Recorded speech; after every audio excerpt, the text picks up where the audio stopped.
ఈరోజు ఒక మంచి టేస్టీ అయిన రెసిపీ చూసేద్దామా? ఏంటనుకుంటున్నారా? ఉప్మా అండి. ఉప్మా అంటే మామూలు ఉప్మా కాదు, కొబ్బరి ఉప్మా. ఏం లేదండి, జస్ట్ నార్మల్‌గా మనం ఎప్పుడు చేసుకోండి ఉప్మాలాగే అన్నీ ఉంటాయి. కాకపోతే అందులో కొబ్బరిని యాడ్ చేస్తాం అన్నమాట. ఉప్మా అనగానే మనందరికీ కరాచీ రవ్వ గుర్తొస్తుంది. కానీ ఇది బియ్యం రవ్వతో చేస్తారనమాట. అదైతేనే చాలా మంచి టేస్ట్ వస్తుంది.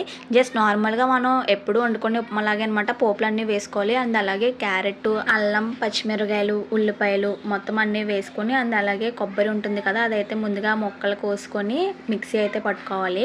అలా మరుగుతున్నప్పుడే మేమైతే ఉప్పు అయితే వేసేసాము. సాల్ట్ వేయకుండా ఉప్పు గల్లేస్తేనే మంచి టేస్ట్ అయితే వస్తుంది. అలా మరుగున తర్వాత లోటతో కొలత తీసుకున్న రవ్వ మొత్తం అందరూ కలుపుకుంటూ వేయాలి, లేదంటే ఉండలు కట్టేస్తుంది. మేము దేంతో అయితే రవ్వ వేసామో దాంతోనే 2 సార్లు వాటర్ అయితే పోసామన్నమాట. అండ్ లాస్ట్లో 2 మినిట్స్ అయిన తర్వాత కొబ్బరి అయితే వేసి దించేయాలి. నిజంగా టేస్ట్ అయితే చాలా బాగుంది. మీరు కూడా ట్రై చేయండి. అలాగే మా ఛానల్ని సబ్స్క్రైబ్ చేయండి, లైక్ చేయండి, షేర్ చేయండి.